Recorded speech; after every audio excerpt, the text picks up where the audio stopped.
Punjabi radio USA ਸੁਣ ਰਹੇ ਸਾਰੇ ਹੀ ਮਾਣਯੋਗ ਅਤੇ ਸਤਿਕਾਰਤ ਸਰੋਤਿਆਂ ਨੂੰ ਬਹੁਤ ਪਿਆਰ ਸਤਿਕਾਰ ਸਹਿ ਨਿੱਘੀ ਜਿਹੀ ਸਤਿ ਸ੍ਰੀ ਅਕਾਲ। ਸੋਸ਼ਲ ਮੀਡੀਆ ਦੇ ਜ਼ਰੀਏ ਜੁੜ ਚੁੱਕੇ ਸਾਰੇ ਹੀ ਦਰਸ਼ਕਾਂ ਨੂੰ ਵੀ ਨਿੱਘੀ ਜੀ ਆਇਆਂ ਨੂੰ ਸਤਿ ਸ੍ਰੀ ਅਕਾਲ। ਮੈਂ ਰਾਜਕਨਵੀਰ ਸਿੰਘ ਤੁਹਾਡੇ ਲਈ ਪ੍ਰੋਗਰਾਮ ਖਬਰ ਤੇ ਨਜ਼ਰ ਸ਼ਾਮ ਦਾ ਬੁਲੇਟਿਨ ਜਿਹੜਾ ਪੰਜਾਬ ਤੇ ਭਾਰਤ ਦੀਆਂ ਅਹਿਮ ਖਬਰਾਂ ਦਾ ਲੈ ਕੇ ਹਾਜ਼ਰ ਹਾਂ। ਅੱਜ 31 ਮਾਰਚ ਦਿਨ ਹੈਗਾ ਜੀ ਸ਼ੁੱਕਰਵਾਰ। ਆਪਣੇ ਨਾਲ ਪੰਜਾਬ ਤੋਂ ਜੁੜ ਚੁੱਕੇ ਨੇ ਦੀਪਕ ਸ਼ਰਮਾ ਚਨਾਥਲ ਜੀ। ਦੀਪਕ ਜੀ, ਜੀ ਆਇਆਂ ਨੂੰ ਸਵਾਗਤ ਹੈ। ਸਤਿ ਸ਼੍ਰੀ ਅਕਾਲ ਜੀ ਆਇਆਂ ਨੂੰ। ਸਤਿ ਸ਼੍ਰੀ ਅਕਾਲ ਰਾਜਕਨਵੀਰ ਜੀ ਤੇ ਸਾਰੇ ਦਰਸ਼ਕਾਂ ਨੂੰ ਸਰੋਤਿਆਂ ਨੂੰ ਮੇਰੀ ਪਿਆਰ ਭਰੀ ਸਤਿ ਸ਼੍ਰੀ ਅਕਾਲ। ਸਾਡੇ ਅੱਜ ਦੇ ਇਸ ਪ੍ਰੋਗਰਾਮ ਨੂੰ ਤੁਹਾਡੇ ਸਾਰਿਆਂ ਤੱਕ ਪਹੁੰਚਾਉਣ 'ਚ ਸਹਿਯੋਗ ਕਰਦੇ ਨੇ ਖਾਲਸਾ ਇੰਸ਼ੋਰੈਂਸ ਏਜੰਸੀ, ਜਿਨ੍ਹਾਂ ਦੇ ਕੋਲੋਂ ਤੁਸੀਂ ਹਰ ਇੱਕ ਤਰੀਕੇ ਦੀ ਇੰਸ਼ੋਰੈਂਸ ਕਰਵਾ ਸਕਦੇ ਹੋ। ਇੰਸ਼ੋਰੈਂਸ ਬਾਰੇ ਪਤਾ ਕਰਨ ਲਈ ਕਾਲ ਕਰ ਸਕਦੇ ਹੋ 408 272 2500। ਮੈਡੀਕੇਅਰ ਦੇ ਲਈ ਅਪਲਾਈ ਕਰਨਾ ਚਾਹੁੰਦੇ ਹੋ, ਚੱਲ ਰਹੇ ਮੈਡੀਕੇਅਰ ਦੇ ਵਿੱਚ ਤਬਦੀਲੀਆਂ ਕਰਵਾਉਣਾ ਚਾਹੁੰਦੇ ਹੋ ਤਾਂ ਸੰਪਰਕ ਕਰੋ Khalsa insurance agency 4082722500। US immigration ਦਾ ਹੋਵੇ ਕਿਸੇ ਵੀ ਤਰੀਕੇ ਦਾ ਕੰਮ, ਕਾਲ ਅਟਰਨੀ ਜੇ ਟੇਰਕੀਆਣਾ 415 909 0503। Gurdeep Singh Virdi Clovis, Satnam Singh Shergill Selma, Jagtar Singh Anandpuri Fremont, Mandeep Singh Manjit Singh San Jose, ਇਹਨਾਂ ਸਾਰਿਆਂ ਦਾ ਧੰਨਵਾਦ। ਜੇਕਰ ਤੁਸੀਂ ਜਾਂ ਕੋਈ ਹੋਰ ਕਾਰੋਬਾਰ ਵੀ ਇਸ ਪ੍ਰੋਗਰਾਮ ਨੂੰ ਸਪਾਂਸਰ ਕਰਨਾ ਚਾਹੁੰਦੇ ਹੋ, ਸੰਪਰਕ ਕਰ ਸਕਦੇ ਹੋ ਨੰਬਰ 408 722 7698 ਦੇ ਉੱਤੇ। ਗੱਲਬਾਤ ਦਾ ਸਿਲਸਿਲਾ ਦੀਪਕ ਸ਼ਰਮਾ ਜੀ ਸ਼ੁਰੂ ਕਰਦੇ ਜਾਈਏ। ਵੱਖ-ਵੱਖ ਮੁਲਕਾਂ ਦੇ ਵਿੱਚ ਵੱਖ-ਵੱਖ ਸਰਕਾਰਾਂ ਦਾ ਹੁੰਦਾ ਆ ਵੀ ਭਾਈ ਤੁਹਾਡੇ ਤੇ ਨਜ਼ਰ ਜਿਹੜੀ ਆ ਕਿਸੇ ਨਾ ਕਿਸੇ ਤਰੀਕੇ ਦੇ ਨਾਲ ਰੱਖੀ ਜਾਵੇ। ਕਦੀ ਆਧਾਰ ਕਾਰਡ ਬਣਦੇ ਆ, ਕਦੀ ਕੁਛ ਚੱਲਦਾ ਆ, ਕਦੀ ਕੁਛ ਚੱਲਦਾ ਆ। ਹੁਣ ਚਰਚਾ ਤੁਰੀ ਆ ਈ ਪਾਸਪੋਰਟ ਦੀ। ਕਹਿੰਦੇ ਵੀ ਹੁਣ ਬਣਾਉਣਾ ਹੀ ਪਊਗਾ ਚਿੱਪ ਵਾਲਾ ਈ ਪਾਸਪੋਰਟ। ਕੀ ਇਹ ਸੁਖਾਲਾ ਕਰ ਰਹੇ ਆ ਜਾਂ ਨਜ਼ਰ ਰੱਖ ਰਹੇ ਆ? ਬਿਲਕੁਲ ਜੀ, ਜੇਕਰ ਪਹਿਲਾਂ ਆਪਾਂ ਇਸ ਪੜਾਅ 'ਚ ਗੱਲ ਕਰੀਏ ਕਿ ਸਰਕਾਰ ਕੀ ਯੋਜਨਾ ਲੈ ਕੇ ਆ ਰਹੀ ਆ, ਫਿਰ ਉਹਦੇ ਅਸਰ ਕੀ ਪੈ ਸਕਦੇ ਨੇ ਤੇ ਸਰਕਾਰੀ ਦਾਅਵੇ ਕੀ ਕਹਿੰਦੇ ਨੇ, ਤਿੰਨ ਪੜਾਵਾਂ 'ਚ ਆਪਾਂ ਗੱਲ ਕਰਾਂਗੇ ਜੀ। ਪਹਿਲਾ ਪੜਾਅ ਹੈ ਕਿ ਸਰਕਾਰ ਦੀ ਯੋਜਨਾ, ਕੇਂਦਰ ਸਰਕਾਰ ਦੀ, ਕਿ ਹੁਣ ਚਿੱਪ ਵਾਲੇ ਈ ਪਾਸਪੋਰਟ ਜਾਰੀ ਹੋਣਗੇ। ਨਵੇਂ ਪਾਸਪੋਰਟ ਨੇ ਜਿਹੜੇ ਉਹ ਮਤਲਬ ਮਈ ਮਹੀਨੇ ਤੋਂ ਜਾਰੀ ਹੋਣੇ ਸ਼ੁਰੂ ਹੋ ਜਾਣੇ ਆ ਚਿੱਪ ਵਾਲੇ, ਤੇ ਉਹਦੀ ਸ਼ੁਰੂਆਤ ਦੇ ਲਈ ਬਕਾਇਦਾ ਤੌਰ ਦੇ ਉੱਤੇ 4.5 ਕਰੋੜ ਨਵੀਆਂ ਬੁਕਲਟ ਛਾਪਣ ਦੀ ਤਜਵੀਜ਼ ਨੂੰ ਮਨਜ਼ੂਰੀ ਮਿਲ ਗਈ ਹੈ। ਠੀਕ ਹੈ। ਉਹ ਬਕਾਇਦਾ ਪ੍ਰਿੰਟਿੰਗ ਪ੍ਰੈਸ ਲਈ ਕਹਿ ਦਿੱਤੀਆਂ ਗਈਆਂ ਨੇ। 70 ਲੱਖ ਪਹਿਲੇ ਗੇੜ 'ਚ ਛਪ ਕੇ ਆ ਜਾਣੀਆਂ ਨੇ। ਪਾਇਲਟ ਪ੍ਰੋਜੈਕਟ ਜਿਹੜਾ ਮਈ ਮਹੀਨੇ 'ਚ ਜਾਰੀ ਹੋਣਾ ਹੈ, ਸ਼ੁਰੂ ਹੋਣਾ ਹੈ, ਉਹਦੇ ਵਿੱਚ 10 ਲੱਖ ਕਾਪੀਆਂ ਉਸ ਸਮੇਂ ਤੱਕ ਚਿੱਪ ਵਾਲੀਆਂ ਤਿਆਰ ਹੋ ਕੇ ਆ ਜਾਣਗੀਆਂ। ਕਹਿੰਦੇ ਜੀ ਹੁਣ ਈ ਪਾਸਪੋਰਟ ਹੋਏਗਾ, ਇਹਦੇ ਵਿੱਚ ਬਕਾਇਦਾ ਚਿੱਪ ਲੱਗੀ ਹੋਏਗੀ। ਇਹ ਚਿੱਪ ਨੂੰ ਤੁਸੀਂ ਜਦੋਂ ਪਾਸਪੋਰਟ ਨੂੰ ਲਿਜਾ ਕੇ ਕਿਸੇ ਵੀ ਏਅਰਪੋਰਟ ਤੇ ਜਾਂ ਕਿਤੇ ਵੀ ਜਿੱਥੇ ਥੋੜੀ ਜਾਂਚ ਹੋਣੀ ਹੈ, ਕੁਛ ਹੋਣਾ, ਉੱਥੇ ਜਦੋਂ ਤੁਸੀਂ ਦਓਗੇ, ਉਹਨੇ ਜਿੱਦਾਂ ਹੀ ਮਤਲਬ ਕਿ ਉਹਦਾ ਸਕੈਨ ਕਰਨਾ ਚਿੱਪ ਨੂੰ, ਤੇ ਤਦੇ ਹੀ ਤੁਹਾਡੀ ਸਾਰੀ ਜਾਣਕਾਰੀ ਕੰਪਿਊਟਰ ਸਕਰੀਨ ਤੇ ਆਪਣੇ ਆਪ ਆ ਜਾਣੀ ਆ। ਕੋਈ ਫੀਡ ਕਰਨ ਦੀ ਲੋੜ ਨਹੀਂ, ਕੋਈ ਫਰੋਲਣ ਦੀ ਲੋੜ ਨਹੀਂ, ਕੋਈ ਲੱਭਣ ਦੀ ਲੋੜ ਨਹੀਂ। ਉਹਦੇ ਨਾਲ ਸੁਰੱਖਿਅਤ ਹੋਏਗਾ ਤੁਹਾਡਾ ਡਾਟਾ ਸਾਰਾ।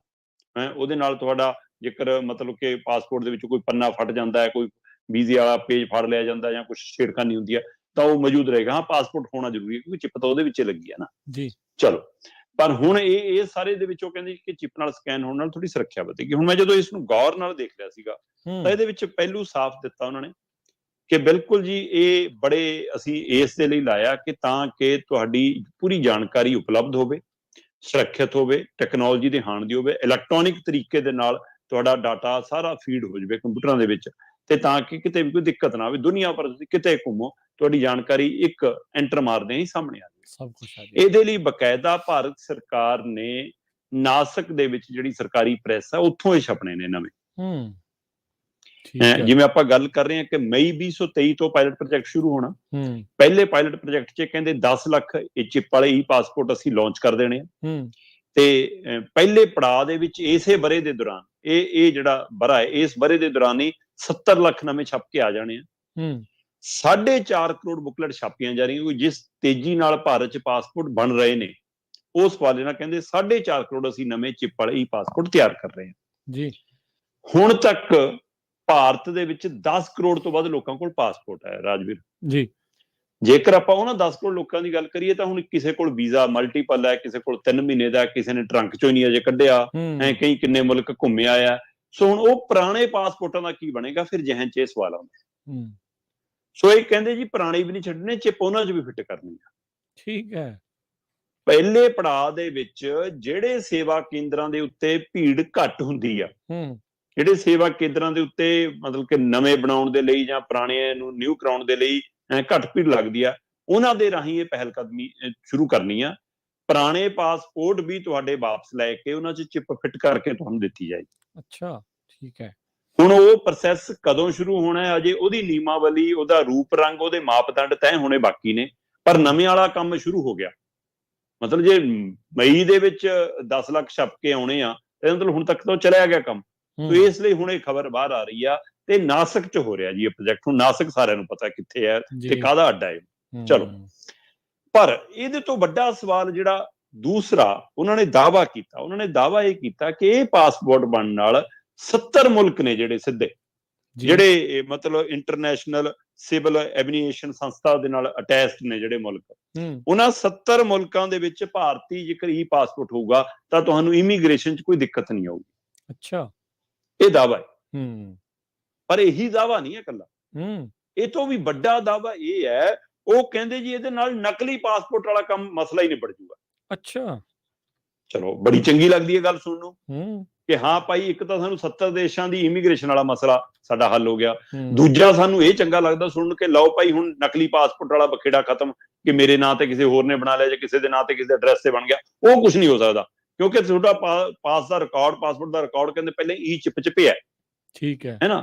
ਤੇ ਦੂਸਰਾ ਉਹ ਹੁਣ ਕਹਿੰਦੇ ਨੇ ਕਿ ਹਾਂ ਤੁਹਾਡੀ ਜਾਣਕਾਰੀ ਉਪਲਬਧ ਕਰਨੀ ਆਸਾਨ ਹੈ, ਲੱਭਣਾ ਤੁਹਾਨੂੰ ਆਸਾਨ ਹੈ, ਕੋਈ ਮੁਸ਼ਕਲ ਨਹੀਂ, ਸਮਾਂ ਨਹੀਂ ਬਰਬਾਦ ਹੋਣਾ। ਤਾਂ 3 ਚੀਜ਼ਾਂ ਦੇ ਦਾਅਵੇ ਨੇ। ਪਰ ਮੇਰਾ ਸਵਾਲ ਇਹ ਆ ਕਿ ਜੇਕਰ ਤੁਸੀਂ ਇਹ ਕਹਿੰਦੇ ਹੋ ਕਿ ਹਾਂ ਜੀ ਇਸ ਪਾਸਪੋਰਟ ਦੇ ਨਾਲ ਨਕਲੀ ਪਾਸਪੋਰਟ ਵਾਲੀ ਸਮੱਸਿਆ ਹੱਲ ਹੋ ਜੂਗੀ, ਤਾਂ ਨੋਟਬੰਦੀ ਤਾਂ ਯਾਦ ਹੋਣੀ ਸਾਰਿਆਂ ਨੂੰ, ਚੇਤਾ ਹੀ ਹੈ। ਤੇ ਨੋਟਬੰਦੀ ਦੇ ਦੌਰਾਨ ਇਹੀ ਦਾਅਵਾ ਹੋਇਆ ਸੀ ਕਿ ਨਕਲੀ ਨੋਟਾਂ ਦਾ ਕਾਰੋਬਾਰ ਬੰਦ, ਬਲੈਕ ਮਨੀ ਖਤਮ, ਹੈ ਨਾ। ਜਿਹੜਾ ਭਾਰਤ 'ਚ ਆ ਕੇ ਹਿੰਸਾ ਫੈਲਾਉਂਦੇ ਨੇ, ਨਸ਼ੇ ਦਾ ਕਾਰੋਬਾਰ ਕਰਦੇ ਨੇ, ਹਥਿਆਰ ਭਜਾਉਂਦੇ ਨੇ, ਹੈ ਨਾ, ਜਾਂ ਅੱਤਵਾਦ ਫੈਲਾਉਂਦੇ ਨੇ, ਉਹਨਾਂ ਸਾਰਿਆਂ ਦੇ ਧੰਦੇ ਵੀ ਚੌਪਟ ਹੋ ਜਾਣੇ, ਕਿਉਂਕਿ ਉਹਨਾਂ ਕੋਲ ਸਾਰੀ ਬਲੈਕ ਮਨੀ ਪਈ ਆ, ਦੂਏ ਨੋਟ ਪਏ ਨੇ, ਆਹ ਨੋਟ ਉਹਨਾਂ ਕੋਲ ਹੋਣੇ ਹੀ ਨਹੀਂ, ਲਓ ਜੀ ਕਾਰੋਬਾਰ ਠੱਪ। ਸਭ ਤੋਂ ਬੜਾ ਦਾਅਵਾ ਸੀਗਾ ਨਕਲੀ ਨੋਟਾਂ ਦਾ। ਤੇ ਕੀ ਨਕਲੀ ਨੋਟ ਨਹੀਂ ਛਪ ਰਹੇ? ਕੀ ਨਕਲੀ ਨੋਟ ਬੰਦ ਹੋ ਗਏ? ਕਿ ਨਸ਼ੇ ਦੀ ਸਭ ਤੋਂ ਵੱਡੀ ਖੇਪ ਕਿਹਦੇ ਪੋਰਟ ਤੇ ਫੜ ਹੋਈ ਆ? ਦੇਖੋ, ਇਹ ਉਹ ਤੋਂ ਬਾਅਦ ਹੈ, ਨੋਟਬੰਦੀ ਤੋਂ ਬਾਅਦ। ਤੇ ਨੋਟ ਅਜਿਹੇ ਛਾਪੇ ਰਾਜਵੀਰ, ਅਜਿਹੇ ਨੋਟ ਛਾਪੇ ਨੇ ਕਿ ਰੰਗ ਉਤਰ ਜਾਂਦਾ ਜੇ ਪਾਣੀ ਲੱਗ ਜਾਵੇ। 2 ਮਹੀਨਿਆਂ 'ਚ ਨੋਟ ਪੁਰਾਣਾ ਲੱਗਣ ਲੱਗ ਜਾਂਦਾ ਹੈ, ਰੰਗ ਉੱਡ ਜਾਂਦਾ ਹੈ। ਨੋਟ ਅੱਡੋ ਅੱਡ ਰੰਗਾਂ ਦੇ ਨੇ। ਇੱਕੋ ਜੇ 20 ਦਾ ਨੋਟ ਦੇਖਣਾ ਤਾਂ ਵੀ ਕਈ ਰੰਗਾਂ ਦਾ, 2000 ਦਾ ਨੋਟ ਦੇਖਣਾ ਤਾਂ ਵੀ ਕਈ ਰੰਗਾਂ ਦਾ, 200 ਦਾ ਨੋਟ ਕਈ ਦੇਖਣਾ ਤਾਂ ਵੀ ਕਈ ਰੰਗਾਂ ਦਾ। ਤੇ ਉਹ ਕਾਗਜ਼ ਇੰਨਾ ਘਟੀਆ, ਪ੍ਰਿੰਟਿੰਗ ਇੰਨੀ ਘਟੀਆ, ਉਸ ਨੂੰ ਲੈ ਕੇ ਸਵਾਲ ਨੇ ਕਿ ਕਿਤੇ ਆ ਫੇਰ ਨਵੀਂ ਪ੍ਰਿੰਟਿੰਗ ਵਾਲਾ ਧੰਦਾ ਤਾਂ ਨਹੀਂ ਕੋਈ? ਦੇਖ ਲਓ ਕਿ ਪੁਰਾਣੇ ਚੱਲਦੇ ਨੋਟਾਂ ਦੀ ਵੀ ਤਾਂ ਪ੍ਰਿੰਟਿੰਗ ਹੋ ਹੀ ਰਹੀ ਸੀ। ਸਹੀ ਗੱਲ। ਇਹ ਨਵਾਂ ਕਾਰੋਬਾਰ ਚਲਾਇਆ, ਨਵਾਂ ਨੋਟ ਲਿਆਂਦਾ, ਨਵਾਂ ਕਾਗਜ਼ ਲਿਆਂਦਾ, ਸਾਰਾ ਨਵੀਂ ਡਾਈਆਂ ਬਣੀਆਂ, ਸਾਰਾ ਕੁਝ ਨਵੇਂ ਤਰੀਕੇ ਨਾਲ ਹੈ ਨਾ ਪ੍ਰਿੰਟ ਹੋਏ, ਤਿਆਰ ਹੋਏ ਡਿਜ਼ਾਈਨ। ਉਹਦੇ ਪਿੱਛੇ ਕਿਹਨੂੰ ਪੈਸਾ ਬਚਾਇਆ, ਕਿਹਨੂੰ ਕਮਾਈ ਖਲਾਈ, ਕਿਹਦੀ ਜੇਬ ਗਰਮ ਹੋਈ, ਕਿਹਨੇ ਖੱਟਿਆ ਇਹਦੇ ਵਿੱਚੋਂ? ਲੋਕਾਂ ਨੇ ਤਾਂ ਵਿਚਾਰਿਆਂ ਨੇ ਗਵਾਇਆ ਆਪਣਾ, ਜਮਾ ਪੂੰਜੀਆਂ ਤੱਕ ਗਵਾ ਦੀਆਂ ਮਾਮਾ ਭੈਣਾਂ ਸਾਡੀਆਂ ਬਜ਼ੁਰਗਾਂ ਨੇ, ਤੇ ਮੁੜ ਕੇ ਨਹੀਂ ਨੋਟ ਬਣਨੇ। ਤੇ ਪਰ ਇਹਨਾਂ ਨੇ ਕਮਾ ਲਿਆ ਇਹਦੇ ਵਿੱਚੋਂ। ਹੁਣ ਕੀ ਇਹ ਛਪਾਈ ਦੇ ਧੰਦੇ ਪਿੱਛੇ ਤਾਂ ਨਹੀਂ ਸਾਰਾ ਖੇਡ ਰਚਾਇਆ ਜਾ ਰਿਹਾ ਮੁੜ ਤੋਂ? ਇਹ ਵੱਡਾ ਸਵਾਲ। ਫਿਰ ਦੂਜਾ ਸਵਾਲ, ਦੂਜਾ ਦਾਅਵਾ ਜਿਹੜਾ ਇਹ ਕਰ ਰਹੇ ਨੇ ਕਿ ਹਾਂਜੀ ਇਹਦੇ ਨਾਲ ਧੋਖਾਧੜੀ ਮੁੱਕ ਜਾਣੀ ਆ, ਇਹਦੇ ਨਾਲ ਚੋਰ ਬਜ਼ਾਰੀ ਮੁੱਕ ਜਾਣੀ, ਇਹਦਾ ਨਕਲੀ ਪਾਸਪੋਰਟ ਦਾ ਕਾਰੋਬਾਰ ਮੁੱਕ ਜਾਣਾ। ਉਹ ਸਾਰੇ ਦੇ ਉੱਤੇ ਸਵਾਲ ਇਹ ਖੜਾ ਕਿ ਪਿਛਲੇ ਦਿਨਾਂ ਤੋਂ ਇੱਕ ਪੈਗਾਸਸ ਵਿਵਾਦ 'ਚ ਆਇਆ ਸੀ। ਬਿਲਕੁਲ, ਕਿ ਪੈਗਾਸਸ ਕਿੰਨੀਆਂ ਹੀ ਮੁਲਕਾਂ ਦੀਆਂ ਸਰਕਾਰਾਂ ਨੇ ਖਰੀਦਿਆ ਹੋਇਆ, ਤੇ ਉਹ ਤੁਹਾਡੇ ਮੋਬਾਈਲ ਦੇ ਵਿੱਚ ਆ ਤੇ ਤੁਹਾਡੀ ਜਾਣਕਾਰੀ ਸਰਕਾਰ ਉਪਲਬਧ ਕਰਾ ਲੈਂਦੀ ਆ। ਪਰ ਜਹਾਜ਼ ਚੜ੍ਹਦਿਆਂ ਹੀ ਤੁਹਾਡਾ ਮੋਬਾਈਲ ਖਤਮ। ਹਾਂ, WhatsApp ਕਾਲ ਬਾਹਰ ਚੱਲਦੀ ਰਹਿੰਦੀ ਆ, ਪਰ ਤੁਹਾਡੀ ਚਿਪ ਕੰਮ ਕਰਨ ਨੂੰ ਹਟ ਜਾਂਦੀ ਆ। ਹਾਂਜੀ, ਪਰ ਜਿਹੜੀ ਪਾਸਪੋਰਟ ਦੀ ਚਿਪ ਆ, ਉਹ ਚਿਪ ਤਾਂ ਕਿਸੇ ਵੀ 에ਅਰਪੋਰਟ ਤੇ ਕੰਮ ਕਰੂਗੀ। ਤੇ ਇਹਦਾ ਮਤਲਬ ਉਹ ਚਿਪ ਪੂਰੀ ਦੁਨੀਆ 'ਚ ਕੰਮ ਕਰੂਗੀ। ਤੇ ਫਿਰ ਇਹਦਾ ਮਤਲਬ ਸਰਕਾਰ ਤੁਹਾਨੂੰ ਕਿਤੇ ਵੀ ਟਰੈਕ ਕਰ ਸਕਦੀ ਹੈ। ਆਪਾਂ ਪਿਛਲੇ ਦਿਨੀ ਇੱਕ ਗੱਲ ਕਰਕੇ ਹਟਿਆਂਗੇ, ਤੁਹਾਡੀ ਗੱਡੀਆਂ ਦੇ ਵਿੱਚ ਹੁਣ ਇਹਨਾਂ ਨੇ GPS ਸਿਸਟਮ ਫਿੱਟ ਕਰਨਾ। ਦੇਖੋ, ਤੇ ਉਹਦੇ ਨਾਲ ਇਹ ਵੀ ਸ਼ੰਕੇ ਸ਼ੋਭੇ ਖੜੇ ਨੇ ਕਿ ਉਹ ਗੱਡੀ ਤੁਹਾਡੀ ਟਰੈਕ ਹੋਣੀ ਆ, ਤੁਹਾਡੀ ਜਸੂਸੀ ਹੋ ਸਕਦੀ ਆ। ਤੇ ਕੀ ਹੁਣ ਇੰਟਰਨੈਸ਼ਨਲ ਜਸੂਸੀ ਹੈ ਈ ਪਾਸਪੋਰਟ? ਮੈਂ ਤੁਹਾਤੋਂ ਹੀ ਪੁੱਛਣਾ ਚਾਹੁੰਦਾ ਰਾਜਕਰਨ ਜੀ, ਕੀ ਅਮਰੀਕਾ ਨੇ ਬਣਾ ਲਏ ਈ ਪਾਸਪੋਰਟ? ਮੈਂ ਕਿਹਾ ਜੀ ਉਹ ਤਾਂ ਵੋਟਾਂ ਨਹੀਂ ਪਾਉਂਦੇ ਏਦਾਂ ਦੀਆਂ। ਤੇ ਫਿਰ ਇਹਦਾ ਮਤਲਬ ਇਹ ਦੇਖੋ ਕਿ ਸਾਤੋਂ ਕਿੰਨੇ ਅਗਾਂਹ ਮੁਲਕ ਜਿਹੜੇ ਮੰਨੇ ਜਾਂਦੇ ਨੇ, ਜਰਮਨੀ ਵਰਗੇ, ਹੈ ਨਾ, ਚੀਨ ਵਰਗੇ, ਜਾਂ ਅਮਰੀਕਾ ਵਰਗੇ, ਟੈਕਨੋਲੋਜੀ ਪੱਖੋਂ ਪੈਸੇ ਪੱਖੋਂ ਸਮਰੱਥਾ ਪੱਖੋਂ ਉਹਨਾਂ ਨੇ ਪਹਿਲ ਕਦਮੀ ਕਿਉਂ ਨਹੀਂ ਕੀਤੀ? ਉਹਨਾਂ ਨੂੰ ਸੁਰੱਖਿਆ ਦੀ ਲੋੜ ਨਹੀਂ, ਉਹਨਾਂ ਨੂੰ ਡਾਟਾ ਆਸਾਨੀ ਨਾਲ ਪਹੁੰਚਾਉਣ ਦੀ ਲੋੜ ਨਹੀਂ। ਤੇ ਇਹ ਸਾਰੇ ਪਹਿਲੂ ਇਹ ਸ਼ੰਕੇ ਸ਼ੋਭੇ ਵੀ ਖੜੇ ਕਰਦੇ ਨੇ ਕਿ ਜਿਹੜੇ ਇਹ ਨਾਸਿਕ ਚ ਛਪਣ ਵਾਲੇ ਸਰਕਾਰੀ ਪ੍ਰੈਸ ਚ ਛਪੜੇ ਨੇ ਵੈਸੇ ਤਾਂ, ਪਰ ਨਾਸਿਕ ਚ ਛਪਣ ਵਾਲੇ ਈ ਪਾਸਪੋਰਟ ਕਿਤੇ ਤੁਹਾਡਾ ਇੰਟਰਨੈਸ਼ਨਲ ਜਸੂਸੀ ਦਾ ਕੇਂਦਰ ਤਾਂ ਨਹੀਂ ਬਣ ਜਾਣਗੇ। ਇਹ ਵੀ ਸ਼ੰਕੇ ਸ਼ੋਭੇ ਖੜੇ ਨੇ। ਤੇ ਛਪਾਈ ਵਾਲਾ ਧੰਦਾ ਕਿਤੇ ਨੋਟਬੰਦੀ ਵਾਲਾ ਧੰਦਾ ਤਾਂ ਨਹੀਂ ਹੋ ਜਾਏਗਾ। ਇੱਥੇ ਇੱਕ ਨੈਸ਼ਨਲ ਚੈਨਲ ਦੀ ਵੱਡੀ ਕਹਿੰਦੀ ਕਹਾਉਂਦੀ ਪੱਤਰਕਾਰ ਦੀ ਇੱਕ ਵੀਡੀਓ ਖੂਬ ਚੱਲਦੀ ਆ, ਕਿਆ 2000 ਦੇ ਨੋਟ ਚ ਹੁਣ ਚਿਪ ਲੱਗੀ ਹੋਊਗੀ, 2000 ਦਾ ਨੋਟ ਤੁਹਾਡਾ ਚੋਰੀ ਨਹੀਂ ਹੋ ਸਕਦਾ, ਨਕਲੀ ਨਹੀਂ ਹੋ ਸਕਦਾ, ਟਰੈਕ ਹੋ ਸਕਦਾ ਹੈ, ਅਸਲੀ ਜਾਂ ਨਕਲੀ ਜਿੱਦੇ ਪਤਾ ਲੱਗ ਜਾ ਕਰੂਗਾ। ਉਹਨੇ ਬੜਾ ਤੀਰ ਦੇ ਨਿਸ਼ਾਨ ਲਾ ਵੀ ਦਿਖਾਏ ਸੀਗੇ ਚਿਪ ਹੈ, ਤੇ ਉਹ ਚਿਪ ਲੱਭੀ ਨਹੀਂ ਨੋਟ ਚ। ਹੁਣ ਉਹੋ ਜਿਹਾ ਕੋਈ ਨਵਾਂ ਧੋਖਾ ਹੈ ਜਾਂ ਕੀ ਹੈ? ਪਰ ਇਹ ਗੱਲ ਕਨਫਰਮ ਹੈ ਕਿ ਕੇਂਦਰ ਸਰਕਾਰ ਨੇ ਈ ਪਾਸਪੋਰਟ ਬਣਾਉਣ ਦੀ ਯੋਜਨਾ ਅਪਣਾਈ ਹੈ। ਇਹ ਲੋਕਾਂ ਦੀ ਸੁਰੱਖਿਆ ਦੇ ਹਵਾਲੇ ਨਾਲ ਉਹਨਾਂ ਨੇ ਦਮ ਭਰਿਆ ਹੈ, ਇਹ ਲੋਕਾਂ ਦੀ ਇਲੈਕਟ੍ਰੋਨਿਕ ਟੈਕਨੋਲੋਜੀ ਦੇ ਹਵਾਲੇ ਨਾਲ ਦਮ ਭਰਿਆ ਹੈ, ਔਰ ਇਹਦੇ ਵਿੱਚ ਨਕਲੀ ਪਾਸਪੋਰਟ ਖਤਮ ਹੋਣ ਦਾ ਦਮ ਭਰਿਆ ਹੈ। 70 ਮੁਲਕਾਂ ਦੇ ਵਿੱਚ ਇਮੀਗ੍ਰੇਸ਼ਨ ਆਸਾਨੀ ਨਾਲ ਮਿਲਣ ਦਾ ਦਮ ਭਰਿਆ ਹੈ। ਤੇ ਜੀ ਮਈ 2023 ਤੋਂ 1 ਮਹੀਨੇ ਬਾਅਦ, ਅਪ੍ਰੈਲ ਚੜ ਗਿਆ, 1 ਮਹੀਨੇ ਬਾਅਦ ਨਵੇਂ ਪਾਸਪੋਰਟ ਈ ਪਾਸਪੋਰਟ ਵਜੋਂ ਬਣਨੇ ਸ਼ੁਰੂ ਹੋ ਜਾਣੇ ਨੇ, ਚਿਪ ਵਾਲੇ ਪਾਸਪੋਰਟ ਵਜੋਂ ਬਣਨੇ ਸ਼ੁਰੂ ਹੋ ਜਾਣੇ। ਔਰ ਪਹਿਲੇ ਪ੍ਰੋਜੈਕਟ 10 ਲੱਖ ਦਾ ਪ੍ਰੋਜੈਕਟ ਹੈ, ਜਿਹੜਾ ਪਾਇਲਟ ਪ੍ਰੋਜੈਕਟ ਮਈ ਚ ਲਾਂਚ ਹੋਣਾ। 10 ਲੱਖ ਪਹਿਲੇ ਈ ਪਾਸਪੋਰਟ ਚਿਪ ਵਾਲੇ ਬਣ ਕੇ ਆ ਜਾਣੇ ਆ, ਤੇ ਇਸੇ ਸਾਲ ਚ 70 ਲੱਖ ਬਣ ਜਾਣੇ ਆ, ਤੇ 4.5 ਕਰੋੜ ਛਾਪਣ ਭੇਜਤੇ। ਤੇ ਪੁਰਾਣੇ ਜਿਹੜੇ 10 ਕਰੋੜ ਤੋਂ ਵੱਧ ਬਣੇ ਹੋਏ ਨੇ ਉਹਨਾਂ ਨੂੰ ਪੜਾਅ ਦਰ ਪੜਾਅ ਮੰਗਾ ਕੇ ਉਹਨਾਂ ਚ ਚਿੱਪਾਂ ਫਿੱਟ ਕਰਨੀਆਂ। ਹੁਣ ਇਹ ਚਿੱਪਾਂ ਫਿੱਟ ਕਰਨੀਆਂ ਕਿ ਜਸੂਸ ਬਣਾਉਣੇ ਆ ਪਾਸਪੋਰਟ। ਜੀ, ਇਹ ਸਾਰੀਆਂ ਗੱਲਾਂ ਤੋਂ ਗੱਡੀ ਚ GPS, ਇੱਥੇ ਚਿਪ, ਇੱਧਰ ਲਿੰਕ ਕਰ, ਇਹਨੂੰ ਉਹਦੇ ਨਾਲ ਲਿੰਕ ਕਰ, ਕੀ ਭਾਰਤ ਇੱਕ ਪੁਲਿਸ ਸਟੇਟ ਬਣਦਾ ਜਾ ਰਿਹਾ? ਬਿਲਕੁਲ ਜੀ, ਇਹ ਤੁਹਾਨੂੰ ਮਤਲਬ ਕਿ ਸ਼ੰਕੇ ਸ਼ੋਭਿਆਂ ਚ ਪਾਈ ਰੱਖੋ, ਲੋਕਾਂ ਨੂੰ ਉਲਝਾਈ ਰੱਖੋ, ਲੋਕ ਮੁੱਦਿਆਂ ਲਈ ਲੋਕ ਸੋਚਣੇ ਨਾ। ਹਜੇ ਉਹ ਪੈਨ ਕਾਰਡ ਆਧਾਰ ਕਾਰਡ ਨੂੰ ਜੋੜਨ ਦਾ ਮਸਲਾ ਨਿਬੜਿਆ ਨਹੀਂ ਹੈ ਨਾ, ਤੇ ਆ ਨਵਾਂ ਮਸਲਾ ਆ ਗਿਆ। ਤੇ ਹੁਣ ਇਸ ਮਸਲੇ ਚ ਉਲਝ ਜੋ, ਤਾਂ ਕਿ ਤੁਸੀਂ ਬੁਨਿਆਦੀ ਮਸਲਿਆਂ ਦੀ ਗੱਲ ਨਾ ਕਰੋ, ਤੁਸੀਂ ਆਪਣੇ ਹੱਕਾਂ ਦੀ, ਆਪਣੇ ਅਧਿਕਾਰਾਂ ਦੀ, ਆਪਣੇ ਕੰਮਾਂ ਦੀ, ਸਰਕਾਰੀ ਵਾਅਦਿਆਂ ਦੀ ਗੱਲ ਨਾ ਕਰੋ। ਇਸੇ ਤਰ੍ਹਾਂ ਉਲਝੇ ਰਹੋ ਤੇ ਸਰਕਾਰ ਤੁਹਾਡੀ ਤੇ ਨਜ਼ਰਸਾਨੀ ਰੱਖਦੀ ਰਹੇ। ਉਹੀ ਜੰਮਦੇ ਨਿਆਣੇ ਚ ਚਿਪ ਫਿੱਟ ਕਰ ਦਿਆ ਕਰੋ, ਮਸਲੇ ਹੀ ਨਿਬੇੜ ਦੋ ਸਾਰੇ। ਇੰਨੀਆਂ ਚੀਜ਼ਾਂ ਜੋੜਨ ਦੀ ਬਜਾਏ ਜਦੋਂ ਹੀ ਨਿਆਣਾ ਜੰਮੇ ਉਹਦੇ ਚ ਭਾਈ ਚਿਪ ਫਿੱਟ ਕਰ ਲਓ ਕਿ ਹਾਂ ਭਾਈ ਅਸੀਂ ਆਪਣੇ ਹਿਸਾਬ ਨਾਲ ਇਹਨੂੰ ਕੋਡ ਦੇਵਾਂਗੇ, ਉਹੋ ਜਿਹਾ ਕੋਡ ਦੇ ਲਓ, ਨਾ ਵੀ ਉਹੀ ਰੱਖ ਲਿਆ ਕਰੋ ਚਿਪ ਦੇ ਹਿਸਾਬ ਨਾਲ। ਸੋ ਇਸ ਲਈ ਇਹ ਸਰਕਾਰਾਂ ਦਾ ਤਰੀਕਾ ਮੈਨੂੰ ਨਹੀਂ ਸਮਝ ਆਉਂਦਾ। ਜਿਸ ਕਦਰ ਭਾਰਤ ਚ ਹਰ ਚੀਜ਼ ਤੇ ਟੈਕਸ ਆ ਜੀ, ਕੰਪਨੀ ਪੈਸਾ ਕਮਾਵੇ ਉਹਦੇ ਉੱਪਰ ਟੈਕਸ, ਉਸੇ ਕੰਪਨੀ ਵਾਲੇ ਪੈਸੇ ਚੋਂ ਤਨਖਾਹ ਮਿਲਣ ਉਹਦੇ ਲਈ ਉਹ ਟੈਕਸ, ਉਹ ਤਨਖਾਹ ਵਾਲਾ ਟੈਕਸ ਦੇ ਕੇ ਬਚੇ ਪੈਸੇ ਜੋ ਬੰਦਾ ਕੋਈ ਵੀ ਚੀਜ਼ ਖਰੀਦਣ ਜਾਵੇ ਉਹਦੇ ਉੱਪਰ ਵੀ ਟੈਕਸ। ਤੇ ਹਰ ਚੀਜ਼ ਤੇ ਜਦ ਟੈਕਸ ਆ, ਫਿਰ ਜੰਮਦੇ ਨਿਆਣੇ ਤੇ ਇੱਕੋ ਵਾਰ ਟੈਕਸ ਲਾ ਲਓ। ਨਿਆਣਾ ਜੰਮੇ ਸਰਕਾਰ ਵੀ ਘਰੇ ਆ ਜਾ ਕਰੇ, ਜਿਵੇਂ ਵਿਚਾਰੇ ਉਹ ਤੀਜਾ ਜੈਂਡਰ ਆਉਂਦਾ ਨਾ ਘਰੇ ਵਧਾਈਆਂ ਲੈਣ, ਉਵੇਂ ਸਰਕਾਰ ਆ ਜਾ ਕਰੇ ਵਧਾਈਆਂ ਲੈਣ, ਜੰਮਦੇ ਲੈ ਲਓ ਭਾਈ ਟੈਕਸ, ਇੱਕੋ ਵਾਰ ਨਿਆਣਾ ਜੰਮਿਆ ਤੁਹਾਡੇ। ਸੋ ਮਤਲਬ ਇਹ ਜਿਹੜੇ ਤਰੀਕੇ ਨੇ ਸਰਕਾਰਾਂ ਦੇ, ਇਹ ਕਿਹੜਾ ਤਰੀਕਾ ਹੈ? ਮਤਲਬ ਕਿ ਲੋਕਾਂ ਨੂੰ ਤੰਗ ਪਰੇਸ਼ਾਨ ਕਰਨ ਵਾਲੇ ਇਹ ਨਵੇਂ ਫਾਰਮੂਲੇ ਰਾਹੀਂ ਲੋਕਾਂ ਨੂੰ ਉਲਝਾਈ ਰੱਖੋ। ਸੋ ਹੁਣ ਇਹ ਦਾਵਾ ਸੁਰੱਖਿਆ ਦਾ ਜੀ, ਦਾਵਾ ਇਹ ਤੁਹਾਨੂੰ ਆਸਾਨੀ ਦੇਣ ਦਾ, ਸਹੂਲਤ ਦੇਣ ਦਾ, ਪਰ ਲੋਕਾਂ ਨੂੰ ਲੱਗ ਰਿਹਾ ਕਿ ਇਹਦੇ ਨਾਲ ਕਿਤੇ ਸਾਡੀ ਨਜ਼ਰਸਾਨੀ ਨਾ ਹੋਣ ਲੱਗ ਜਾਵੇ, ਕਿਤੇ ਸਾਡੀ ਨਵੀਂ ਨਿਗਰਾਨੀ ਨਾ ਹੋ ਜਾਵੇ, ਕਿਤੇ ਇਹਦੇ ਨਾਲ ਜਸੂਸੀ ਨਾ ਹੋਣ ਲੱਗ ਜਾਵੇ। ਇਹ ਵੀ ਸਵਾਲ ਖੜੇ ਹੋ ਗਏ। ਜੀ ਜੀ, ਬਿਲਕੁਲ ਬਿਲਕੁਲ। ਅਗਲੀ ਦੀਪਕ ਜੀ ਗੱਲ ਕਰਦੇ ਜਾਈਏ, ਕੁਝ ਦਿਨ ਪਹਿਲਾਂ ਹੀ ਆਪਾਂ ਗੱਲ ਕਰ ਰਹੇ ਸੀਗੇ ਵੀ ਪਹਿਲੇ ਹਫ਼ਤੇ ਦੇ ਵਿੱਚ ਨਵਜੋਤ ਸਿੱਧੂ ਬਾਹਰ ਆ ਸਕਦੇ ਆ। ਉਸ ਦੀ ਤਾਂ ਹੁਣ ਸਰਕਾਰ ਨੇ ਵੀ ਪੁਸ਼ਟੀ ਕਰਤੀ ਆ।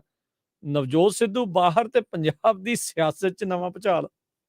ਬਿਲਕੁਲ ਜੀ, ਆਪਾਂ 2 ਦਿਨ ਪਹਿਲਾਂ ਹੀ ਇਸ ਖਬਰ ਤੇ ਚਰਚਾ ਕੀਤੀ ਸੀ। ਉਸ ਸਮੇਂ ਮੀਡੀਆ 'ਚ ਇਹਦਾ ਕਿਤੇ ਜ਼ਿਕਰ ਵੀ ਨਹੀਂ ਸੀਗਾ ਜੀ। ਆਪਾਂ ਉਸ ਸਮੇਂ ਹੀ ਗੱਲ ਕਰ ਰਹੇ ਸੀ ਕਿ 2 ਤਰੀਕ 3 ਤਰੀਕ ਜਾਂ 3 ਤਾਂ 4 ਤਾਂ ਸੰਭਾਵਨਾ ਪੱਕੀ ਹੋ ਹੈ ਕਿ ਉਹਨਾਂ ਦੇ ਜਿਹੜੇ 42 ਤੋਂ 45 ਦਿਨ ਬਣਦੇ ਨੇ, ਉਸ ਵੱਲ ਜੇਕਰ ਘਟਾ ਕੇ ਦੇਖੋ ਤਾਂ ਉਹ 3 ਜਾਂ 4 ਤਰੀਕ ਦੇ ਅਪ੍ਰੈਲ ਦੇ ਨੇੜੇ ਤੇੜੇ ਬਾਹਰ ਆ ਸਕਦੇ ਨੇ। ਤੇ ਹੁਣ ਉਹ ਗਿਣਤੀ ਮਿਣਤੀ ਜਦੋਂ ਕੀਤੀ, ਕਹਿੰਦੇ ਉਹਨਾਂ ਦੀਆਂ ਛੁੱਟੀਆਂ ਦੇ ਨਾਲ ਕੁਝ ਸਰਕਾਰੀ ਛੁੱਟੀਆਂ ਵੀ ਹੁੰਦੀਆਂ ਨੇ, ਔਰ 3 ਤੋਂ 4 ਦਿਨ ਬੰਦੇ ਨੂੰ ਇਸ ਮੌਕੇ ਰਿਲੀਵ ਮਿਲ ਜਾਂਦਾ। ਜਿਹੜਾ ਬੰਦੇ ਨੇ ਕੋਈ ਛੁੱਟੀ ਨਾ ਲਈ ਹੋਵੇ, ਜਿਹੜਾ ਅੰਦਰ ਆਚਰਣ ਠੀਕ ਹੋਵੇ, ਉਹਨੂੰ ਫਿਰ ਉਹ ਵੀ 3 ਦਿਨਾਂ ਦੀ ਛੂਟ ਹੋਰ ਮਿਲ ਜਾਂਦੀ ਹੈ। ਇਸ ਹਵਾਲੇ ਨਾਲ ਉਹ 2-3 ਦਿਨ ਹੋਰ ਘੱਟ ਗਏ ਉਹਨਾਂ ਦੇ। ਤੇ ਆਪਾਂ ਜਿਹੜਾ ਜੋੜ ਘਟਾ ਲਾਇਆ ਸੀ ਉਹ ਫਿਰ ਉਹਦੇ ਨਾਲ 2 ਦਿਨ ਘੱਟ। ਹੁਣ ਅੰਦਾਜ਼ਾ ਲਾਇਆ ਜਾ ਰਿਹਾ ਕਿ ਅੱਜ 1 ਅਪ੍ਰੈਲ ਨੂੰ ਨਵਜੋਤ ਸਿੰਘ ਸਿੱਧੂ ਜੇਲ੍ਹ ਚੋਂ ਬਾਹਰ ਹੋਣਗੇ, ਜੇਕਰ ਕਾਗਜ਼ੀ ਕਾਰਵਾਈ ਸਾਰਾ ਕੁਝ ਪੂਰਾ ਹੋ ਜਾਂਦਾ। ਉਹਨਾਂ ਦੇ ਖੁਦ ਦੇ ਟਵਿੱਟਰ ਹੈਂਡਲ ਤੇ ਇਹ ਸੁਨੇਹਾ ਆਇਆ। ਉਹਨਾਂ ਦੇ ਸਮਰਥਕਾਂ ਵੱਲੋਂ ਹੋਰਡਿੰਗ ਛਪਾਏ ਗਏ, ਲਵਾਏ ਗਏ, ਬੋਰਡ ਬਣਾ ਲਏ, ਹਾਰ ਖਰੀਦ ਲਏ, ਲੱਡੂ ਖਰੀਦ ਲਏ, ਗੱਡੀਆਂ ਅੰਮ੍ਰਿਤਸਰ ਤੋਂ ਤੁਰ ਪਈਆਂ ਨੇ ਪਟਿਆਲੇ ਦੇ ਲਈ, ਹੈ ਨਾ। ਕਈ ਰਾਤ ਆਪਣੇ ਰਿਸ਼ਤੇਦਾਰਾਂ ਕੋਲ ਆ ਗਏ, ਕਈ ਸਵੇਰੇ ਅੱਜ ਕਾਫਲਾ ਲੈ ਕੇ ਆ ਰਹੇ ਨੇ। ਪਟਿਆਲੇ ਦੇ ਵਿੱਚ ਢੋਲੀ ਬੁੱਕ ਕਰਾਏ ਗਏ ਨੇ, ਉਹ ਸਾਰੀ ਤਿਆਰੀਆਂ ਕਰ ਲਈਆਂ ਗਈਆਂ ਨੇ। ਤੇ ਇਹਦੇ ਤਿਆਰੀ ਦੇ ਬਾਵਜੂਦ ਹੀ ਸਮਰਥਕਾਂ ਦੀ ਵੱਡੀ ਗਿਣਤੀ ਆ ਰਹੀ ਹੈ, ਕਾਂਗਰਸੀ ਵਰਕਰਾਂ ਦੀ ਵੱਡੀ ਗਿਣਤੀ ਆ ਰਹੀ ਹੈ, ਪਰ ਕਾਂਗਰਸ ਲੀਡਰਸ਼ਿਪ ਸ਼ਾਇਦ ਨਾ ਪਹੁੰਚ ਪਾਵੇ। ਅੱਛਾ, ਖਾਸ ਕਰਕੇ ਪ੍ਰਧਾਨਤਾ ਨਹੀਂ ਪਹੁੰਚ ਰਹੀ ਰਾਜਾ ਵੜਿੰਗ, ਜਿੰਨੀ ਹੁਣ ਤੱਕ ਜਾਣਕਾਰੀ ਹੈ। ਹਾਂ, ਭਲਕ ਤੱਕ ਘੰਟੇ 2 ਘੰਟੇ ਤੱਕ ਕੋਈ ਸੁਨੇਹਾ ਆ ਜਾਵੇ ਸੋਨੀਆ ਦਾ, ਰਾਹੁਲ ਦਾ, ਪ੍ਰਿयंका ਦਾ, ਉਹਨਾਂ ਨੂੰ ਕਿ ਜਾਣਾ ਹੀ ਪੈਣਾ, ਜਿਵੇਂ ਪਹਿਲਾਂ ਇੱਕ ਵਾਰ ਲਾਤਾ ਸੀ ਪ੍ਰਿयंका ਗਾਂਧੀ ਵੱਲੋਂ ਸੁਨੇਹਾ ਕਿ ਸਾਰੀ ਲੀਡਰਸ਼ਿਪ ਖੜੀ ਹੋਣੀ ਚਾਹੀਦੀ ਹੈ ਬਾਹਰ। ਸੋ ਅਜੇ ਤੱਕ ਇਹ ਪਤਾ ਲੱਗ ਰਿਹਾ ਕਿ ਰਾਜਾ ਵੜਿੰਗ ਨੇ ਤਾਂ ਕਹਿਤਾ ਜੀ ਮੇਰਾ ਸ਼ਡਿਊਲ ਤੈਅ ਆ, ਮੈਂ ਤਾਂ ਆਪਣੇ ਪ੍ਰੋਗਰਾਮਾਂ ਤੇ ਜਾਣਾ, ਪਰ ਉਹਨਾਂ ਦਾ ਸਵਾਗਤ ਹੈ। ਜਿਵੇਂ ਭਾਰਤ ਭੂਸ਼ਣ ਬਾਹਰ ਆਇਆ ਸੀ, ਅਸੀਂ ਕਿਹੜਾ ਉਹਦੇ ਸਵਾਗਤ ਲਈ ਗਏ ਸੀ ਭਾਈ? ਭਾਰਤ ਭੂਸ਼ਣ ਹੋਰ ਤਰ੍ਹਾਂ ਦੇ ਮਾਮਲੇ 'ਚ ਸੀ, ਨਵਜੋਤ ਸਿੱਧੂ ਕਿਸੇ ਭ੍ਰਿਸ਼ਟਾਚਾਰ ਦੇ ਮਾਮਲੇ 'ਚ ਨਹੀਂ ਅੰਦਰ ਗਿਆ ਹੋਇਆ, ਉਹ ਕਿਸੇ ਘੁਟਾਲੇ 'ਚ ਨਹੀਂ ਅੰਦਰ ਗਿਆ ਹੋਇਆ। ਤੇ ਇਸ ਲਈ ਇਹ ਇੱਕ ਪਹਿਲੂ ਹੈ। ਤੇ ਇਸੇ ਤੋਂ ਸਵਾਲ ਖੜਾ ਹੁੰਦਾ ਕਿ ਕੀ ਪੰਜਾਬ ਦੀ ਰਾਜਨੀਤੀ ਦੇ ਵਿੱਚ ਨਵਾਂ ਰਾਜਨੀਤਿਕ ਭੁਚਾਲ ਆਏਗਾ ਨਵਜੋਤ ਸਿੱਧੂ ਦੇ ਆਉਣ ਨਾਲ? ਹੁਣ ਅੱਜ ਆ ਜਾਣ, ਸਵੇਰ ਨੂੰ ਆ ਜਾਣ, ਇਹ ਵੱਖਰੀ ਗੱਲ ਹੈ, ਆਉਣਾ ਤੈਅ ਆ ਹੁਣ ਬਾਹਰ। ਤੇ ਬਾਹਰ ਆਉਣ ਤੋਂ ਬਾਅਦ ਕਿਹੜਾ ਰੁਖ ਅਖਤਿਆਰ ਕਰਦੇ ਨੇ? ਵੈਸੇ ਤਾਂ ਜਿਹੜਾ ਤੈਅ ਸ਼ਡਿਊਲ ਹੈ ਉਹ 3 ਚੀਜ਼ਾਂ ਨੇ ਕਿ ਉਹਨਾਂ ਨੇ ਦੁਖਨਿਵਾਰਨ ਸਾਹਿਬ ਜਾਣਾ, ਉਹਨਾਂ ਨੇ ਕਾਲੀ ਮਾਤਾ ਦੇ ਮੰਦਿਰ ਜਾਣਾ, ਉਹਨਾਂ ਨੇ ਆਪਣੇ ਘਰੇ ਧਰਮ ਪਤਨੀ ਕੋਲ ਪਹੁੰਚਣਾ, ਜਿਹੜੀ ਕੱਲ ਹੀ 2 ਦਿਨ ਪਹਿਲਾਂ ਹੀ ਬੁੱਧਵਾਰ ਨੂੰ ਹੀ ਘਰੇ ਆਏ ਨੇ, ਡੇਰਾਬੱਸੀ ਆਪਰੇਸ਼ਨ ਕਰਾਇਆ ਉਹਨਾਂ ਨੇ, ਇਹਨਾਂ ਦੂਜੇ ਦਰਜੇ ਦਾ ਉਹਨਾਂ ਨੂੰ ਜਿਹੜਾ ਹੈ ਨਾ, ਮਤਲਬ ਦੂਜੀ ਸਟੇਜ ਵਾਲਾ ਜਿਹੜਾ ਕੈਂਸਰ ਸੀਗਾ, ਸੋ ਉਹਦਾ ਆਪਰੇਸ਼ਨ ਕਰਾ ਕੇ ਹਟਣੇ, ਇਸ ਲਈ ਉਹਨਾਂ ਨੂੰ ਕੋਲ ਸਭ ਤੋਂ ਪਹਿਲਾਂ ਉਹਨਾਂ ਨੇ ਪਹੁੰਚਣਾ। ਸੋ ਆਹ ਸ਼ਡਿਊਲ ਤੈਅ ਹੈ। ਉਸ ਤੋਂ ਬਾਅਦ ਸੱਚਖੰਡ ਦੇ ਦਰਬਾਰ ਸਾਹਿਬ ਕੱਲ ਨੂੰ ਪਰਸੋਂ ਜਿਸ ਦਿਨ ਵੀ ਉਹਨਾਂ ਦਾ ਤੈਅ ਹੋਗਾ ਪ੍ਰੋਗਰਾਮ ਬਣਾ ਕੇ, ਉਹ ਵੱਡੇ ਕਾਫਲੇ ਦੇ ਰੂਪ 'ਚ ਉੱਥੇ ਜਾਣਾ ਉਹਨਾਂ ਨੇ, ਦੁਰਗਿਆਣਾ ਮੰਦਿਰ ਜਾਣਾ। ਸੋ ਉਹ ਸਾਰਾ ਲਗਭਗ ਤੈਅ ਆ ਰੂਪ ਰੇਖਾ। ਪਰ ਉਹ ਤੋਂ ਬਾਅਦ ਫਿਰ ਸਿਆਸੀ ਮੈਦਾਨ 'ਚ ਕਿਵੇਂ ਉਤਰਨਾ ਨਵਜੋਤ ਸਿੱਧੂ ਨੇ, ਇਹ ਲੋਕਾਂ ਦੇ ਮਨਾਂ 'ਚ ਸਵਾਲ। ਕੀ ਉਹ ਕਾਂਗਰਸ ਵੱਲੋਂ ਹੀ ਉਤਰਨਗੇ? ਕੀ ਉਹ ਕਿਸੇ ਹੋਰ ਪਾਰਟੀ ਦਾ ਰੁਖ ਕਰਨਗੇ? ਕੀ ਉਹ ਆਪਣੇ ਆਪ ਹੀ ਤੁਰਨਗੇ? ਨਵਜੋਤ ਸਿੱਧੂ ਹੀ ਤੁਰੇਗਾ? ਇਹ ਆਪਣੇ ਆਪ ਸਵਾਲ ਖੜਾ। ਪਹਿਲਾ ਸਵਾਲ ਇਹ ਖੜਾ। ਦੂਜਾ ਸਵਾਲ ਇਹ ਖੜਾ ਕਿ ਜਲੰਧਰ ਦੀ ਜਿਮਨੀ ਚੋਣ, ਕਾਂਗਰਸ ਨੂੰ ਇਹ ਲੱਗ ਰਿਹਾ ਕਿ ਜੇ ਨਵਜੋਤ ਸਿੱਧੂ ਆ ਗਿਆ, ਲੈ ਵੀ ਸਾਡੀ ਗੱਡੀ ਤਰ ਜੂਗੀ। ਦੂਜੇ ਪਾਸੇ ਕਾਂਗਰਸੀਆਂ ਨੂੰ ਇਹ ਵੀ ਲੱਗਦਾ ਕਿ ਨਵਜੋਤ ਸਿੱਧੂ ਕਿਤੇ ਡੁਬੋ ਨਾ ਦੇਵੇ ਸਾਡੀ ਗੱਡੀ ਆ ਕੇ, ਉਹਨੇ ਪਤਾ ਨਹੀਂ ਕਿਹਦੇ ਕਿੰਨੇ ਨੂੰ ਮੋਰਚਾ ਖੋਲ ਲੈਣਾ, ਤੇ ਉਹ ਮੁੜ ਕੇ ਅੜ ਜਾਵੇ ਕਿ ਮੈਂ ਤਾਂ ਜਾਊਂ ਪਹਿਲਾਂ ਪ੍ਰਧਾਨ ਲਾਉਂ। ਇਹ ਨਹੀਂ ਪਤਾ। ਸੋ ਕਿਹੜਾ ਸਟੈਂਡ ਲੈ ਲਵੇ ਇਹ ਨਹੀਂ ਪਤਾ। ਤੀਜਾ, ਅਕਾਲੀਆਂ ਨੂੰ ਡਰ ਹੈ, ਮਜੀਠੀਆ ਤੇ ਸੁਖਬੀਰ ਬਾਦਲ ਤੇ ਜਿਵੇਂ ਉਹ ਸਿਆਸੀ ਹਮਲੇ ਬੋਲਦੇ ਨੇ, ਉਹਨਾਂ ਨੂੰ ਡਰ ਹੈਗਾ। ਭਾਜਪਾ ਨੂੰ ਲੱਗਦਾ ਕਿ ਸਾਡੇ ਪੋਤੜੇ ਫਰੋਲ ਸਕਦਾ, ਸਾਡੇ 'ਚ ਰਿਹਾ।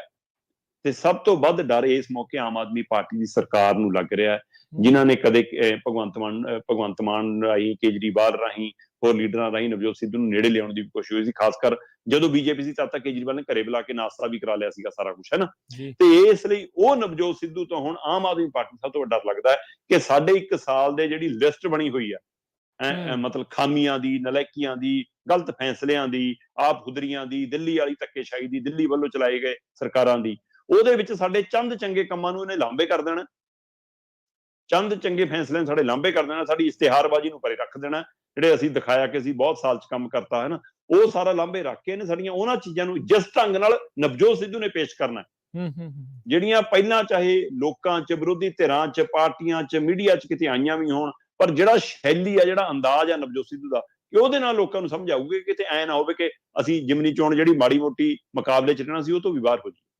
ਸੋ ਇਸ ਲਈ ਸਾਰੀਆਂ ਧਿਰਾਂ ਨੂੰ ਨਵਜੋਤ ਸਿੱਧੂ ਦੇ ਆਉਣ ਦਾ ਡਰ ਹੈ। ਉਹਦੀ ਆਪਣੀ ਪਾਰਟੀ ਕਾਂਗਰਸ ਨੂੰ ਨਾਲੇ ਨਾਲ ਹੈ ਹੀ ਹੈ, ਪ੍ਰਧਾਨ ਨੂੰ ਆਪਣੀ ਕੁਰਸੀ ਦਾ ਵੀ ਫਿਕਰ ਹੈ ਤੇ ਪਾਰਟੀ ਦਾ ਵੀ ਫਿਕਰ ਹੈ। ਸੋ ਇਸ ਲਈ ਇਹ ਹੁਣ ਨਵਜੋਤ ਸਿੱਧੂ ਕਿਹੜਾ ਭੁਚਾਲ ਲੈ ਕੇ ਆਉਂਦੇ ਨੇ ਔਰ ਕਿਹਦੇ ਲਈ ਭੁਚਾਲ ਲੈ ਕੇ ਆਉਂਦੇ ਨੇ, ਸਭ ਦੀ ਨਜ਼ਰ ਇਸੇ ਤੇ ਟਿਕੀ ਹੈ। ਪ੍ਰਵੀਨ ਜੀ ਨਹੀਂ, ਰਾਜ ਕਰਨਵੀਰ ਜੀ ਬਿਲਕੁਲ ਬਿਲਕੁਲ ਦੀਪ ਜੀ। ਸੋ ਇਹਦੇ ਆਉਣ ਦੇ ਨਾਲ ਬੜਾ ਕੁਛ ਜਿਹੜਾ ਹੁੰਦਾ, ਵਾਕਈ ਉਹ ਗੱਲ ਤਾਂ ਤੁਹਾਡੀ ਸਹੀ ਆ ਵੀ ਗੱਲ ਉਹੀ ਹੁੰਦੀ ਹੈ, ਕਹਿਣ ਦਾ ਲਹਿਜਾ ਹੁੰਦਾ ਤੇ ਉਹਦੇ ਨਾਲ ਫਰਕ ਜਿਹੜਾ ਉਹ ਜ਼ਰੂਰ ਪੈਂਦਾ ਹੀ ਹੁੰਦਾ ਹੈ। ਬਿਲਕੁਲ। ਅਗਲੀ ਗੱਲ ਕਰਦੇ ਜਾਈਏ, ਕੋਡ ਵਰਡਸ ਨੇ ਬੜਾ ਲੋਕਾਂ ਨੂੰ ਗਾਹ ਦੇ ਵਿੱਚ ਪਾ ਕੇ ਰੱਖਦੇ ਆ, ਪਤਾ ਨਹੀਂ ਲੱਗਦਾ ਰਹਿੰਦਾ ਵੀ ਕੀ ਹੁੰਦਾ ਕੀ ਨਹੀਂ ਹੁੰਦਾ। ਹੁਣ 15 ਕਿਲੋ ਘਿਓ ਕੋਡ ਵਰਡ ਦੇ ਨਾਲ ਕਹਿੰਦੇ ਕੇਜਰੀਵਾਲ ਦੇ ਕੋਲ 15 ਕਰੋੜ ਕਹਿੰਦੇ ਪਹੁੰਚਾਤੇ। ਇਹ ਬੜਾ ਕਮਾਲ ਦਾ ਕੋਡ ਵਰਡ ਚਰਚਾ ਚ ਜੀ। ਅਸਲ 'ਚ ਜਿਹੜੇ ਬੰਦੇ ਨੇ ਕੋਡ ਵਰਡ ਦੱਸਿਆ ਨਾ, ਉਹ ਖੁਦ ਬਹੁਤ ਚਰਚਾ ਚ।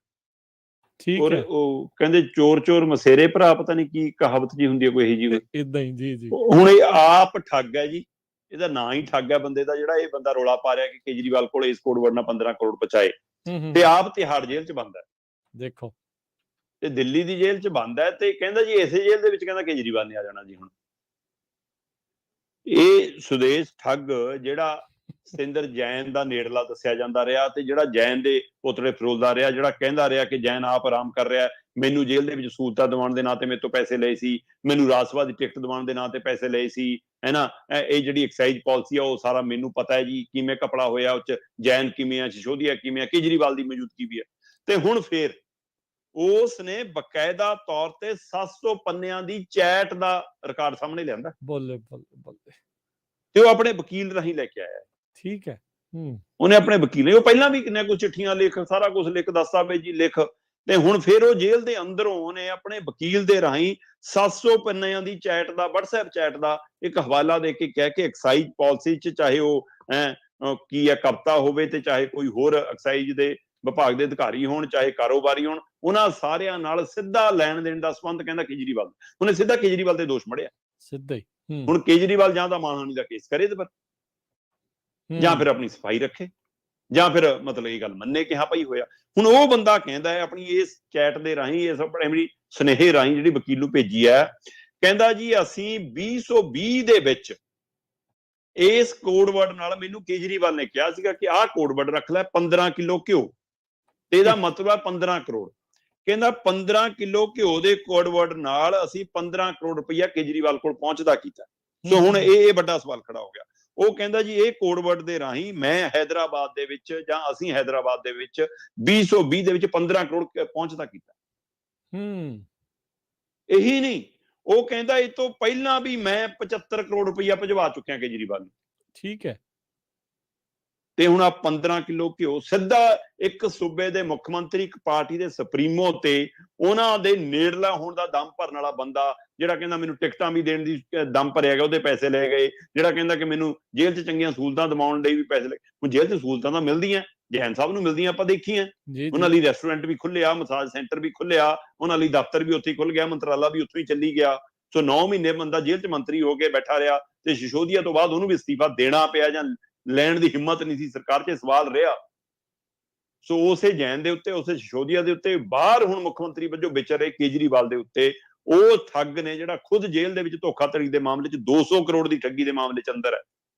ਹੁਣ ਕਿੰਨੀ ਕੁ ਉਹਦੀ ਗੱਲ ਸੱਚ ਮੰਨਣ ਵਾਲੀ, ਕਿੰਨੀ ਕੁ ਨਹੀਂ, ਜਾਂ ਕਿੰਨੀ ਕੁ ਇਹਦੇ ਪਰ ਜਾਂਚ ਹੋਣੀ ਚਾਹੀਦੀ ਹੈ, ਨਹੀਂ, ਇਹ ਸਵਾਲ ਖੜਾ ਹੈ। ਸੋ ਕੀ ਕੋਈ ਸਵੈ ਨੋਟਿਸ ਲਊਗਾ, ਕੋਈ ਸਰਕਾਰ, ਕੋਈ ਏਜੰਸੀ, ਕੋਈ ਅਦਾਲਤ, ਇਹ ਦੇਖਣ ਵਾਲੀ ਗੱਲ ਹੋਏਗੀ। ਅਗਲਾ ਕਹਿੰਦਾ 15 ਕਿਲੋ ਘਿਓ ਦੇ ਕੋਡ ਵਰਡ ਨਾਲ ਅਸੀਂ ਕੇਜਰੀਵਾਲ ਕੋਲ ਹੈਦਰਾਬਾਦ 'ਚ 2020 ਦੇ ਵਿੱਚ 15 ਕਰੋੜ ਰੁਪਈਆ ਪਹੁੰਚਾਇਆ ਸੀ, ਤੇ ਇਹ ਤੋਂ ਪਹਿਲਾਂ ਵੀ ਮੈਂ 75 ਕਰੋੜ ਰੁਪਈਆ ਪਹੁੰਚਵਾ ਚੁੱਕਿਆ, ਕਹਿੰਦਾ ਕੇਜਰੀਵਾਲ ਕੋਲ। ਤੇ ਐਕਸਾਈਜ਼ ਪਾਲਿਸੀ ਦੇ ਵਿੱਚ ਕਹਿੰਦਾ ਸਿੱਧਾ ਕੇਜਰੀਵਾਲ ਦੀ ਸ਼ਮੂਲੀਅਤ ਹੈ, ਉਹ ਸ਼ਾਮਲ ਹੈ ਇਸ ਘੁਟਾਲੇ ਦੇ ਵਿੱਚ। ਤੇ ਹੁਣ ਤੈਅ ਹੈ, ਕਹਿੰਦਾ ਉਹਦਾ ਤਿਹਾੜ ਜੇਲ੍ਹ ਆਉਣਾ, ਉਹਦੀ ਗੇਮ ਓਵਰ ਹੋ ਗਈ ਹੈ। ਇਹ ਉਸਨੇ ਉਸ ਗੱਲ 'ਚ ਦਮ ਭਰਿਆ ਲਿਖ ਕੇ, ਜਿਹੜਾ ਆਪਣੇ ਵਕੀਲ ਨੂੰ ਭੇਜਿਆ ਕਿ ਕੇਜਰੀਵਾਲ ਦੀ ਹੁਣ ਗੇਮ ਓਵਰ ਹੋ ਗਈ ਹੈ।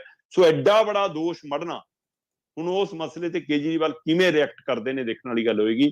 ਵੈਸੇ ਉਹਨਾਂ ਨੇ ਤਾਂ ਡਿਗਰੀ ਮੰਗੀ ਸੀ, ਜਿਹੜਾ ਸਾਰਾ ਦੇਸ਼ ਚਾਹੁੰਦਾ ਕਿ ਨਰਿੰਦਰ ਮੋਦੀ ਦੀ ਡਿਗਰੀ ਸਾਹਮਣੇ ਆ ਜਾਵੇ, ਤੇ ਉਸ ਮਸਲੇ ਤੇ ਅਦਾਲਤ ਨੇ ਕਹਿਤਾ ਨਾ ਡਿਗਰੀ ਨਹੀਂ, ਤੁਹਾਨੂੰ ਜੁਰਮਾਨਾ ਲੱਗਦਾ ਉਲਟਾ। ਇੱਧਰ ਦੇ ਕਮਾਲ ਹੈ ਜਨਾਬ।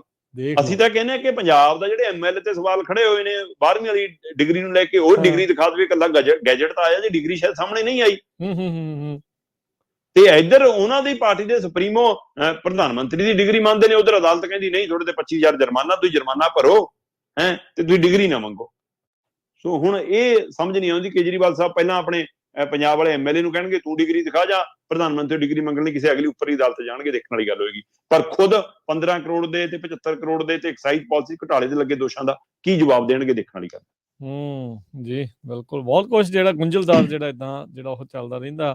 ਆਪਣੀ ਵਾਰੀ ਆਏ ਤਾਂ ਸਾਰੇ ਜਣੇ ਘੱਟਾ ਜਿਹੜਾ ਹੈ ਨਾ, ਉਹਦੇ ਰੱਗ ਦੇ ਥੱਲੇ ਜਿਹਨੂੰ ਕਹਿੰਦੇ ਆ ਵੀ ਉਹ ਕਰ ਹੀ ਜਾਂਦੇ ਆ।